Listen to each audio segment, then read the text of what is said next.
Caríssimos, caríssimos, caríssimos, René de Paula Júnior falando. Vamos lá, hoje a gente sai de dentro da garagem mesmo. O zelador vai tomar um susto, coitado, que ele tá passando ali o esguicho. Mas eu vou... Qual é a pauta de hoje? Para quem tá caindo de paraquedas aqui, por acaso está vendo isso pela primeira vez, que é sempre uma eventualidade. Meu nome é René de Paula Júnior. Eu estou nesse mercado de digital desde quando ele não era um mercado, né? Faz mais ou menos 16 anos que eu estou nessa história. E eu tenho essa mania meio bizarra, bem bizarra, bastante incontrolável, aliás, de compartilhar sem parar aquilo que me passa pela... Opa, passando em cima dos guichos, coitado. O que me passa pela cabeça, as reflexões e tal.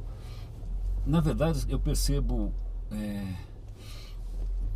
que eu sou muito vocal. Vocal naquele sentido que o americano fala muito, você é muito vocal, né? O que quer dizer que eu falo? Não só que eu falo demais, não é só uma questão de verborragia, mas é que para mim é quase incontrolável manifestar minha opinião, palpitar. Isso é, cara, muito difícil. Às vezes eu acabo queimando meu próprio filme com essa história, mas é algo que eu tenho. Bom, de qualquer maneira, eu vou fazer terapia de grupo aqui, só para contar que ao longo dos últimos 5, 6, 7 anos, eu não sei quanto tempo eu tenho esse podcast aqui, eu venho aproveitando esses tempos normalmente mortos, né? Tempo no trânsito, tempo não sei aonde, para registrar improvisadamente essas ideias igualmente improvisadas, né? Qual é a pauta de hoje? Aliás, uma disciplina que eu tenho tido de uns tempos para cá, é tentar deixar claro qual é a pauta, qual é o que eu quero que seja o eixo, o que eu quero que fique como, sei lá, né? Você saia daqui ou saia desse podcast com alguma coisa, ou com alguma sementinha na cabeça, ou com alguma coisa acionável, né? Alguma coisa que você possa começar a agir imediatamente em cima. Então, a pauta de hoje é uma coisa que me intriga, que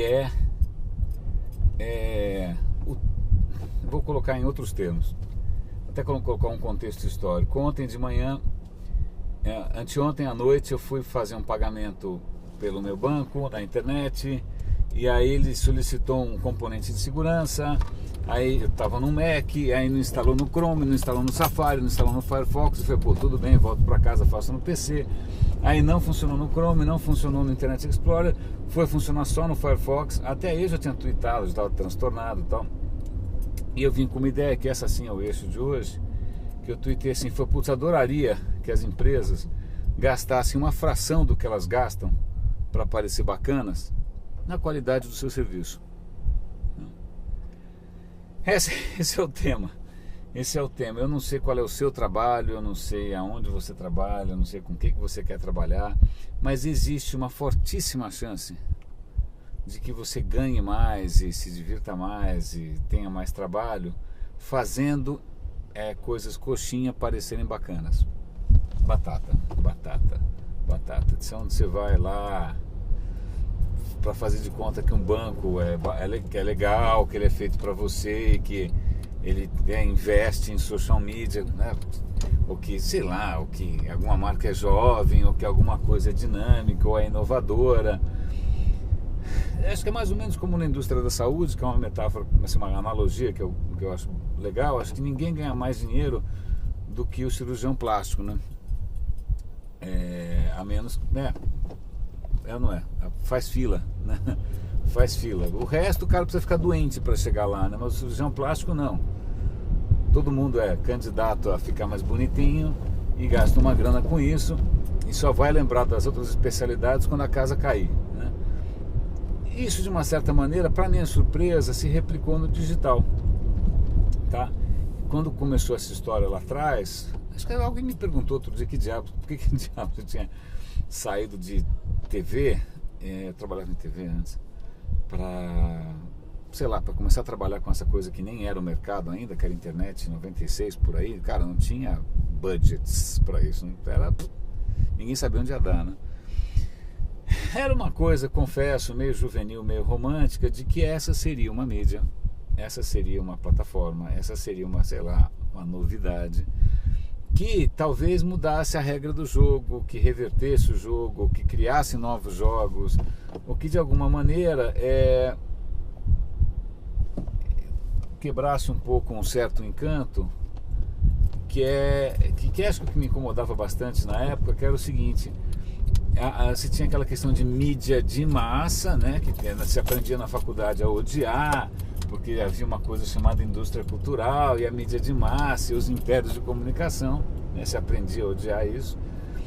E havia também a manipulação do desejo. Então você tinha a propaganda, a publicidade, descaradamente manipulando o seu desejo, fazendo você desejar coisas inúteis, criando desejos que não existem. Então essa era a mentalidade lá atrás, um pouco datada, né? Um pouco histórica, mas tudo bem, sempre assim. E eu tinha um pouco isso na cabeça. Falei, pô, legal, isso daqui vai ser absolutamente diferente. Mas o que eu não tinha, claro, assim, jamais podia imaginar na minha inocência, se bem que juvenil não tinha nada, tinha uns 30 e tantos. Eu demorei uns 30 e tantos anos até descobrir alguma coisa que eu realmente gostasse. Esse romantismo todo, não podia imaginar a criatividade, né, o empenho, a garra, né, em usar qualquer inovação para fazer mais do mesmo. Impressionante.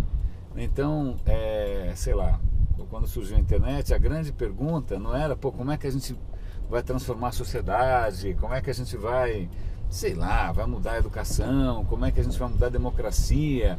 Eu lembro disso, eu estava nos primórdios, vou acertar um pouco isso daqui. E aí um belo dia eu escrevi lá um texto enorme para o dono da agência, e aí ele só rabiscou por cima assim: como é que eu ganho dinheiro nisso? Ponto. Ok, claro, tudo bem, fé. Mas a questão provavelmente é assim: bom, como é que eu continuo fazendo publicidade nisso, né? Como é que eu continuo fazendo? Bom, eu tenho um filme de 30 segundos, onde é que eu enfio? Né? Eu tenho um comercial para TV, onde é que eu enfio? Né? Eu ganho dinheiro com BV, como é que eu faço? Tal. E aí, curiosamente, são 15 anos ou 16 anos já de inúmeras estrepulias, malabarismos, parece Cirque du Soleil, né? Malabarismos e tal, para conseguir estender, né, um certo modo de agir, uma certa mentalidade para essa plataforma, com alguma dificuldade, né? Porque vamos pegar, por exemplo, um desses que vamos chamar de vícios, mas não é nem vício, isso é modo de vida, é modelo de negócio e tal, que é a história de fazer a empresa coxinha parecer bacana, ou então maquiar cadáver, ou né, botar botox em múmia, sei lá, que é o que a propaganda e a publicidade vem fazendo desde sempre. Como é que você transfere isso para o digital, né? Então, ao invés de parar de fazer isso, né, e pensar, puxa, como é que agora uma empresa presta um serviço melhor, como é que ela atende melhor, como é que ela pode ser relevante, não, a questão continua sendo a mesma bananada, né? Como é que faz o cara aparecer no meio de mensagem, né? O que eu faço para aparecer no meio de mensagem? O que eu faço para ganhar um prêmio Cannes, né, no digital? Só que a dificuldade, quem está nessa área faz tempo sabe disso, é que esse é um meio relativamente indócil, não vou dizer que é impossível, mas ele é um pouco trabalhoso para você fazer essas maracutaias com desejo alheio, né? Para você fazer, não é tão fácil assim quanto colocar um puta filme maravilhoso na TV e desencanar, né? Muitas vezes você tem que, sei lá, arrumar outras maneiras e tentar ser mais criativo, de tentar mudar a percepção e criar desejo. Dá um trabalho da porra, mas de qualquer maneira tem muita gente tentando fazer isso e fazendo isso com sucesso variável ao longo do tempo. Eu mesmo estou nessa área há 15, 16 anos, devo ter mesmo involuntariamente contribuído para esse tipo de bobagem, mas volta a minha questão inicial. Tudo bem, não estou dizendo que não seja uma maneira honesta de ganhar dinheiro, não estou dizendo que não tenha lá sua, sei lá, nobreza, inteligência, brilho, talento, o que for, né? Tudo bem, não vou desmerecer os criativos do mundo, não vou, claro que não. Mas eu volto para uma questão que é a seguinte: pô, é só isso que a gente vai fazer nessa história, né? É só isso, a gente só vai continuar pegando uma boa parte da verba para tentar convencer que as coisas são legais, quando a gente podia de repente fazer as coisas mais legais, né? E alguém no Twitter, eu não consegui validar essa história, diz que a Amazon, que é um colosso, né, tem que canonizar, eu gosto muito da Amazon, por inúmeras razões, que a Amazon fez isso explicitamente num certo momento, que ela tirou verba de publicidade para focar na qualidade do site, do serviço, da logística e tal, né? Não sei, faz sentido, se não é vera, bem trovado. Mas se a gente parar para pensar as coisas mais geniais, né, que a gente preza no dia a dia, que a gente valoriza, que a gente recomenda e tal, puxa, o Google se firmou sem publicidade. Vou repetir, o Google se consolidou, o Google virou o que é, sem contratar publicitário para fazer filme de televisão. É lógico, chegou um certo momento que os caras fizeram Super Bowl, seja o que for, né? A Apple é quem é. Tudo bem, os caras são bons de publicidade, são bons de assessoria de imprensa, são bons de tudo. Mas na verdade, praticamente o produto fala por si só, né? Você tem produtos que são tapa na cara. Eu sei, porque eu já trabalhei na concorrência, tem hora que você olha e você fala, meu, eu quero morrer, porque por que eu faço agora? Esse cenário está mudando, graças a Deus está mudando, e as coisas estão mais equilibradas, né? Mas talvez porque um dos aprendizados seja justamente esse, assim, não tem como escapar dessa necessidade de focar na qualidade do que você entrega. Não adianta, se você tem uma coisa meia boca, você pode gastar com social media, pode fazer filme, pode fazer o diabo, né? E que, cara, o produto vai continuar ruim. E justamente numa era, e agora eu volto para aquilo que eu falei de mim mesmo no final, em que o mundo é muito vocal, né? O mundo é muito vocal. Aliás, vocal sobretudo para descer a lenha naquelas coisas que não estão funcionando. Então, sei lá, antes você folhava lá outro dia tem um colega na agência, estava querendo comprar um carro. Quer dizer, tem duas possibilidades. Você vai entrar nos sites, né, para ver o quanto o site te encanta, né, com a história toda, aquelas fotos maravilhosas, 3D girando, texto absolutamente arrebatador, tal. Ou então você, e isso cada vez mais isso acontece, você vai atrás de opinião de consumidores, né? Você vai atrás da opinião dos seus amigos, né? E aí, meu, a casa cai, a máscara cai, né? Esse mesmo rapaz, inclusive, ele tinha recebido uma oferta que era praticamente uma galinha morta, uma oferta de um apartamento. Ele tá novo aqui em São Paulo. Ele falou, porra, cara, isso daqui caiu no meu colo, é meio bom demais para ser verdade. O lugar era legal, parecia bonito, o preço era bom, a história era bem contada, tal. O que ele fez? Ele imediatamente entrou no Google e botou lá fraude, apartamento, não sei o que lá. Cara, achou uma porrada de testemunho cujo resumo seria tipo Run, Forrest, Run, né? Lembrando do Forrest Gump. Corre que isso é maracutaia, tá? Ou seja, estou dando esses pequenos exemplos concretos que acabaram de acontecer com uma pessoa que senta a 3 metros de mim, para mostrar que ok, branding, awareness, percepção, blá, blá, blá, blá, blá, bacana, mas tá muito difícil hoje em dia você viver só disso, né? Se você não tem...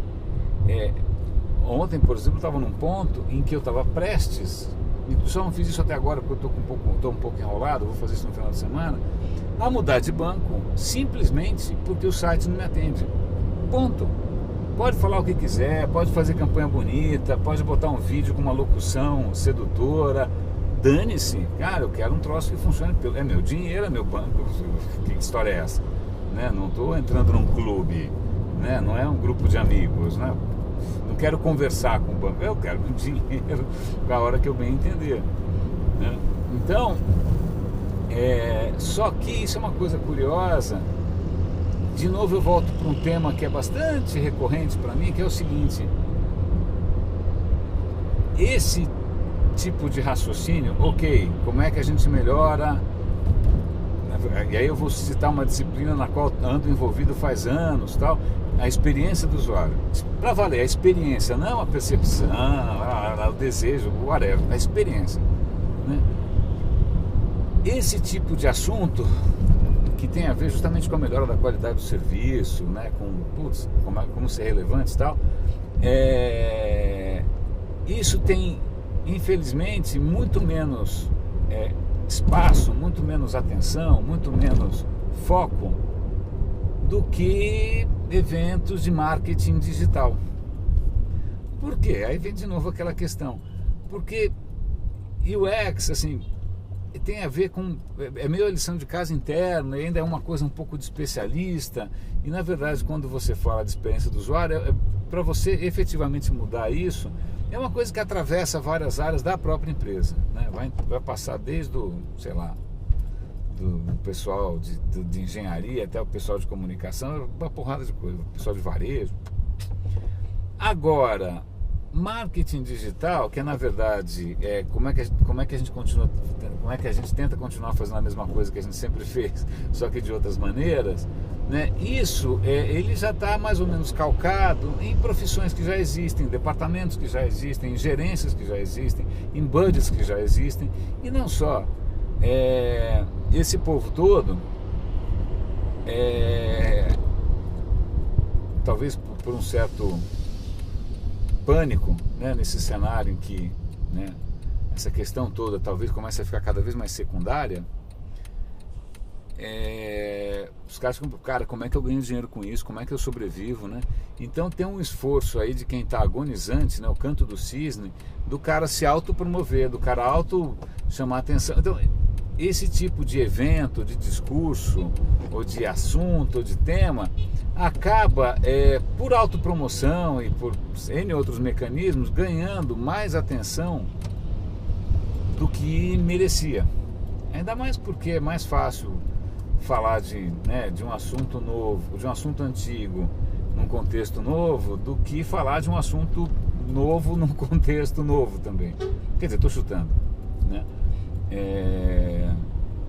Mas tem muito mais gente formando marqueteiro do que especialista em experiência do usuário, ponto, né? E mesmo nas empresas, assim, são poucas as que eu conheço, felizmente trabalhei numa agora pouco tempo atrás, a Local Web tinha um time bem bacana, em que você efetivamente tem um time de experiência do usuário que participa da criação, do desenvolvimento, da implementação, da melhoria de novos serviços. Genial, muito legal, né? Mas isso, e com aval e com autoridade, participando do processo, isso ainda é minoritário, né? E tudo isso para dizer, ainda mais que eu estou chegando já aqui no trabalho, que eu me pergunto por quanto tempo a gente vai continuar fazendo o negócio sobreviver por aparelhos, né? Parece que devia ter um tipo de eutanásia para essas besteiras, porque chega uma hora que você fala, ok, vamos assumir, o site é uma porcaria, o site não funciona, não sei o que lá, se o cara quiser ele não vai conseguir, desencana temporariamente de ficar fazendo um app para não sei do que lá para 3 pessoas, vamos focar nesse negócio, porque o nosso business é esse, ponto. Cara, quando isso acontece? É raro, deveria acontecer mais, na verdade. Mas o que acontece? Normalmente o site é do pessoal de TI, da interno, ou então de alguma agência de web design, aí entra naquele imbróglio. O imbróglio de sempre é bom, então tá bom, vamos continuar pegando a verba de mídia ou a verba de marketing, vai um pouquinho para cá, um pouquinho para lá, um pouquinho para lá. Enquanto isso, cara, não tem muito como fugir de um consumidor que é muito vocal até mais do que eu, porque eu reconheço que eu falo mais do que a boca, mas o que acontece hoje é que as expectativas que os consumidores têm hoje, lembra que eu falei a história de prometer, de manipular desejo, a gente está prometendo tanta coisa, né? Só que não está entregando, né? Lá atrás, quando você viu um anúncio bacana na revista que prometia não sei o que lá, ok, né? Se não... Até você pegar um carro, comprar, testar, será que eu sou um azarado, será que só não funciona para mim e tal, cara, tinha um gap muito grande entre essa história do desejo e da entrega, né? Agora se o site não funciona, seja um site de venda, seja um site de banco, né? E só para dar um exemplo bastante positivo, estava eu num evento outro dia, obviamente voltado para social, que ninguém fala de outra coisa, né? E o case em questão era a loja da Netshoes, e como é que os caras usam o social, blá blá blá. Eu levantei a mão e falei, olha, mas a gente está esquecendo de uma coisa, que é a seguinte: o site da Netshoes é bom pra caramba, funciona hiper bem. Cara, e é pra comprar um troço que não é a coisa mais simples. Eu não estou comprando livro, eu não estou comprando sei lá o que, cartucho de impressora. Eu estou comprando tênis, que é um item de vestuário. Isso tem N complexidades. E o site, porra, os filtros são ótimos, o processo de seleção é super intuitivo. Cara, eu não gosto de tênis, eu não uso praticamente nunca, né? Mas eu achei que estava fazendo falta aí fui lá, cara, achei rápido o que eu queria, comprei, chegou, vesti, boa, o site funciona bem a beça, né? O site funciona bem a beça. Então, para mim é muito mais, em termos de lição, em termos de aprendizado, em termos de expertise, esse site que funciona melhor é muito mais importante de qualquer blá blá blá do que os caras falam no Twitter, no Facebook. Dane-se. Se o site fosse ruim, não ia ter Facebook que salvasse, né? Eu vou contar um outro exemplo curioso. Minha mulher chegou para mim e falou, olha, eu costumo... tem gente que compra imóvel como investimento, né? Sei lá, é uma coisa meio tradicional no Brasil, né? Ela falou, olha, eu já comprei da Tecnisa, tal, fui sempre feliz, agora comprei de uma outra construtora, mas acho que eu vou vender e vou comprar de novo na Tecnisa. Eu falei, ah, é? Mas o outro apartamento não é legal? Eu falei, não, a questão não é essa. A questão é que no site, o site desses caras, eu não vejo informações da empresa, eu não vejo o balanço, eu não vejo a situação do empreendimento, eu não vejo nada, não tenho a menor garantia de nada, não sei o que está acontecendo, né? O que me garante que os caras não vão quebrar, que o empreendimento não vai quebrar? E nesse sentido, a Tecnisa é impecável, né? A Tecnisa é impecável, o site tem transparência, ele informa, os boletins são claros, ou seja, a comunicação, não só o processo de compra, mas a comunicação com aquele cara que compra como investidor. Agora estou achando o que achar, que é outro problema. Ah, sei. É impecável. Agora vejam só, é lógico que é muito mais fácil você chamar a atenção que a Tecnisa vendeu apartamento pelo Twitter. Claro, porque todo mundo está querendo alguma coisa que não tem a lição de casa envolvida. Pô, então quer dizer que se eu usar o Twitter eu vou vender apartamento? Sim, mas a questão é, se o seu site for ruim, né, se a sua comunicação for ruim, se a experiência do usuário, e aí não é só site, no caso da Tecnisa envolve até champanhe, capacete branco para a mulher ir visitar a obra, e-mail marketing, contratos, essa zona toda. Se a experiência toda não for boa, você pode twittar até, a não ser que você esteja batendo carteira e você vai fazer uma plástica e vai morar no Paraguai, mas tirando isso, tirando o cenário de golpes, cara, nada poupa você de pensar na qualidade da entrega, tá? Eu estou contando isso porque, sei lá, estou nesse mercado há tanto tempo e me incomoda às vezes ter que cair nas mesmas armadilhas, ou ter que pagar o mesmo mico, passar o mesmo perrengue, né? Dessas bobagens, enquanto puxa, tem coisas super nobres, super bacanas para fazer, e que a gente fica comendo bola, né? Às vezes eu falo, pô, não é possível que em 2012 um site seja tão tosco, né? Que um e-commerce seja tão ruim, ou que o banco faça alguma coisa que só funcione no browser. Não dá assim. Você fala, não, cara, isso é surreal, né? Isso é absolutamente surreal. Que desculpa que o cara está dando para isso? Não, o budget para o site é menor do que o budget. Whatever, né? Como é que a gente enfrenta um futuro, né, que cada vez mais essas coisas vão estar meio até a questão do que é digital, o que não é, vai começar a ser completamente irrelevante. A gente acha que a gente vai continuar conquistando clientes na base do por favor goste de mim, né? Marcas carentes. qualquer nota. Bom, hoje eu cheguei excepcionalmente cedo, então acho que mas como eu sempre venho devagar também, outra característica minha é esse podcast deve estar com uns bons e velhos 20 e tantos minutos de novo. Eu agradeço pela atenção porta a porta. Eu nunca tenho muita certeza. Eu tenho, na verdade, acho que até uma falha minha, porque eu também nunca melhorei muito a experiência sua aí de usuário. Por quê? Porque eu deveria talvez, sei lá, gravar em condições melhores, publicar numa plataforma mais interativa, responder melhor os comentários. Eu também aqui tenho várias frentes de melhoria, mas cara, por enquanto, grato